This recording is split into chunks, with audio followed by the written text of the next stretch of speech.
This video is sponsored by Dashlane.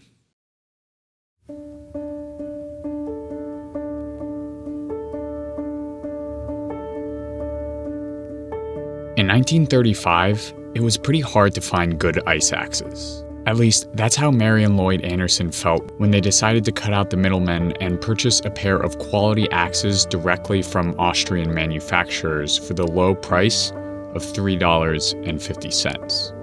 With axes in hand, the couple took to the mountains, but their friends soon yearned for the same inexpensive gears that the Andersons had. And so, in 1938, the couple created Recreation Equipment Inc. to help their friends acquire cost-effective and durable outdoor gear. But there was something special about the makeup of what would become known as REI.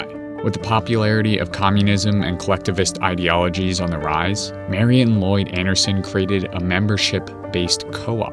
Their friends paid a lifetime fee of $1 to build the coffers of the growing company so that the Andersons could buy more and better gear. In return for that $1, members, which at the time were primarily people the Andersons knew, would get a yearly dividend from the company and reap the benefits of the discounted prices. With this structure in place, a young co-op was born. But the scrappy outdoor gear shop didn't stick to selling to friends for long. Jump to the end of 2018, and it now boasts 160 plus stores, bringing in $2.78 billion in sales. Memberships have also followed suit, climbing to 18 million members at the end of 2018. REI is now a far cry away from its humble roots, but in many ways it seems to be holding on to that image of the friendly neighborhood co-op that does right by its members and its community.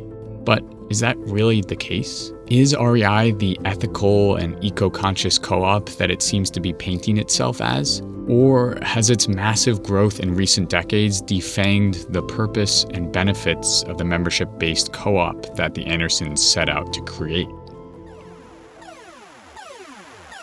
Co-op can mean several things when it comes to business or housing. Some co-ops refer to companies that are worker-owned and operated, while others are housing systems collectively run and organized by the community within the dwelling. The REI membership model is just one type of cooperative structure, meant to involve customers in a collective decision-making process to counteract the hierarchical tendencies of a typical business. The way REI functions, and indeed what may be the reason for its success over the last 82 years, is that when customers pay for the now $20 lifetime membership, they receive yearly dividends from the company, which this year amounted to $204 million, as well as voting power in the board of directors election process. On paper, these seem like excellent benefits for the average customer.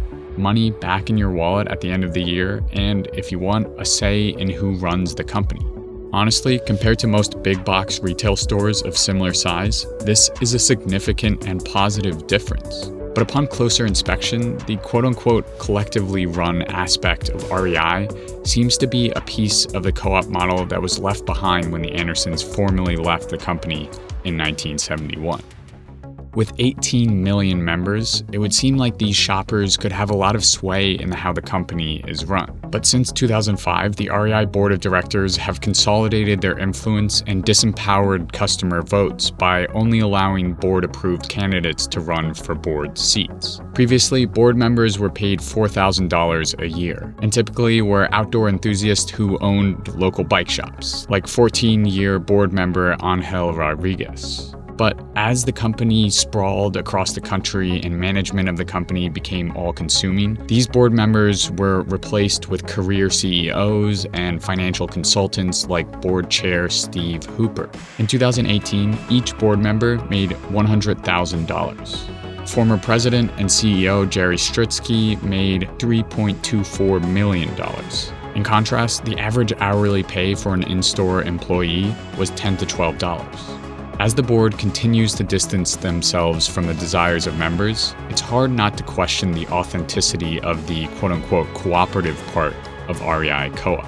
Because, after all, if the community has very little say in the company that they supposedly own a part of, what's the point in claiming the co-op title, other than to market to outdoorsy, primarily white shoppers like me who romanticize the idea of a co-op?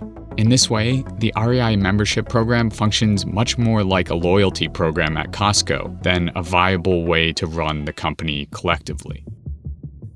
How then does this affect the environmental actions and ethics of REI?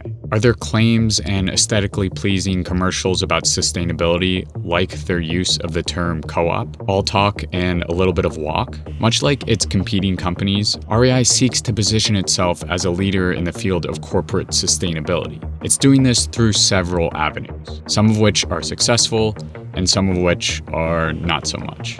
One of the company's most promising areas of environmental action has been re-commerce, or selling used gear. REI is famous for its members-only garage sale, where they sell tons of used gear for low prices. And as the company begins to focus on a circular economy model, they're establishing an online store for thousands of pieces of used gear as well as items for rent. This move towards used and rental outdoor gear is promising because they're not only diverting these materials from the landfill, but also avoiding the creation of new clothes, which ultimately means the environmental impact of production, manufacturing, shipping, and inevitable waste are done away with. This emphasis on resale and rentals ties in with a company-wide goal of meeting zero waste, or diverting 90% of its waste from landfills by the beginning of 2020. Unfortunately, it's now 2020 and they still haven't achieved their goal. REI has since revised this plan and set a deadline for the end of 2020. Alongside waste and materials, they also donated $8.4 million to nonprofits in 2018 and took on advocacy work at the state and national level, seeking to, quote, shift the American mindset around outdoor recreation from a societal nice-to-have to a must-have. But even as REI buys up renewable energy from local utilities and slaps solar panels on their store roofs, they continue to run headlong into the problem of growth. REI's annual CO2 equivalent emissions have increased slightly since 2014, and when added together with customer travel for their REI adventure trips, the upward trend in emissions is undeniable. So, REI is doing effective work in terms of minimizing their impact and advocating for the protection of public lands. But their primary need for sales and growth is counteracting these goals. Or being, the best first job in America or whatever. The reality is many companies are trying to fight on both sides of a war. In their main operation, in their lobbying activities, they are pushing for an America that is merciless. And then, understanding the need to brand themselves, understanding the need to, soothe a little bit of the public anger in this age of rage, they give a little back. They throw some scraps at us. And what is so sad is that all too often it works.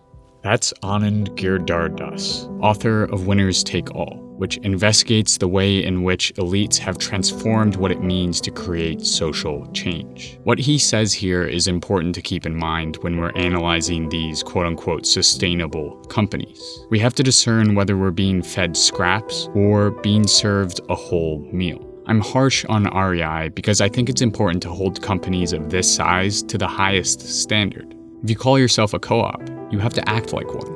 REI does well by the environment and its consumers compared to others, but the bar we set for companies nowadays is extremely low. REI seems like it's a true advocate, in part because everyone else is doing so little. Their advocacy work is admirable, but it almost solely focuses on protecting wilderness areas, which is a convenient solution for REI because it's what their primarily white middle-class customers want to see, and because it ensures that there will continue to be natural areas around for customers to use their gear.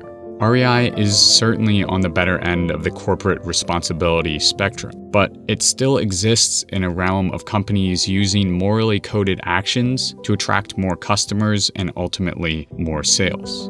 In short, we've created an economy in which buying a sweater is seen as a comparable replacement for calling up your elected official or protesting on the streets. The idea being that when you buy that sweater, the company you're buying from will ideally do all of the hard structural work for you. But the harsh truth is that we can't shop our way out of climate change. Yes, the choices we make when we do need to buy something are important. Some companies are better than others. But that's just a small element of the climate action puzzle. Because at the end of the day, more REIs won't equate to no climate change. I'm terrible when it comes to remembering passwords. So much so that the forgot my password function has become an old friend. But a couple of months ago, I got tired of the tedious process of creating new passwords.